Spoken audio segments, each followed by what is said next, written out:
Hello friends, இன்றைக்கி எதை பற்றி பார்க்க போகிறோன்னா, பிராய்லர் ஃபார்மில் கோழி இருக்கும் பொழுது பைப்லைன் க்ளீன் பண்ணுவது எப்படி, இந்த மெத்தடை நம்ம தெளிவாக பார்க்கலாம். இந்த வீடியோ பிடிச்சிருந்தால் லைக் பண்ணுங்கள், ஷேர் பண்ணுங்கள், சப்ஸ்கிரைப் பண்ணுங்கள். வாங்க வீடியோக்குள்ள போகலாம். பிராய்லர் ஃபார்மில் வந்து ஒவ்வொரு பேட்சுக்கும் 2 முறை வந்து பைப்லைன் க்ளீன் பண்ணணும். அதாவது 6 இறக்கிறதுக்கு முன்னாடி ஒரு தடவை வந்து பைப்லைன் க்ளீன் பண்ணிடணும். அதுக்கடுத்து 6 இறக்கி வந்து 25 நாள்லேருந்து 30 நாளுக்குள்ளே ஒரு டைம் வந்து பைப்லைன் வந்து ப்ராப்பராக க்ளீன் பண்ணிக்கோங்க.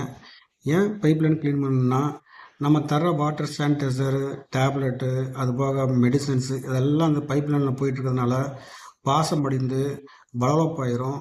அதனால் வந்து அந்த பாசம் வந்து அப்போ ட்ரிங்கர்லேயே சில இடத்துல வந்து இறங்க ஆரம்பிச்சிடும். ஸோ இந்த தண்ணியை குடிக்கிறதுனால வந்து உங்களுக்கு ஈகோலா, சிஆடி, லூஸ் ட்ராப்பிங்ஸ், அதாவது வாட்டர் இன்டேக் ட்ராப் இந்த மாதிரி பிரச்சனை இருக்க ஆரம்பிச்சிடும். ஸோ அதிலிருந்து வந்து நம்ம கோழியை காப்பாற்றணும்.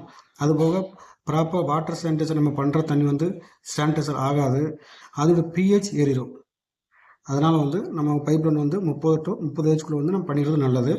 இதை எப்படி பண்ணணும்னா 9:1 என்ற விகிதத்தில், அதாவது 9 லிட்டர் வாட்ரு, 1 லிட்டர் H2O2 இது ரெண்டையும் மிக்ஸ் பண்ணி வாட்டர் டேங்க் முன்னாடி வந்து ஒரு டீ ஓப்பன் பண்ணி அதிலிருந்து நம்ம அந்த தண்ணியை வந்து ஃபுல்லாக பைப் லைனில் ஃபுல்லாக தண்ணியை நிரப்பி ஒரு 2 மணிலேருந்து 3 மணி நேரம் நம்ம ஊற வைத்து பின்பு அவுட் புடிங் வந்து நீங்கள் அந்த ஃப்ளஷ் அவுட் பண்ணணும். பாருங்கள், இந்த மாதிரி வந்து இது பண்ணுறதுக்கு முன்னாடி உள்ள பண்ணக்குள்ள இருக்க எல்லா தண்ணி பாக்ஸ் வந்து மேலே தூக்கி கட்டிடணும். கோழிக்கு எட்டக்கூடாது, அந்த தண்ணியை குடிக்கக்கூடாது. ஏன்னா நம்ம H2O2 போட்டு அந்த வாட்டர் பைப்லைன் க்ளீன் பண்ணுறதுனால வந்து அந்த தண்ணியை குடிச்சிடும், அதனால் குடல் புண்ண ஆரம்பிச்சிடும். ஸோ அதனால் எப்போயுமே வந்து ஃபஸ்ட்டு வந்து க்ளீன் பண்ணுறதுக்கு முன்னாடி டோட்டல் ஆட்டோ ட்ரிங்கரை பூரா தூக்கி மேலே கட்டிடுங்க. கட்டிட்டு நீங்கள் பைப்லைன் க்ளீன் பண்ணிவிட்டு 2 மணி நேரம் to 3 மணி நேரத்துக்குள்ளே இந்த தண்ணியை நல்லா ஊற வைத்துட்டு பூரா ஃப்ளஷ் அவுட் பண்ணி விட்ருங்க.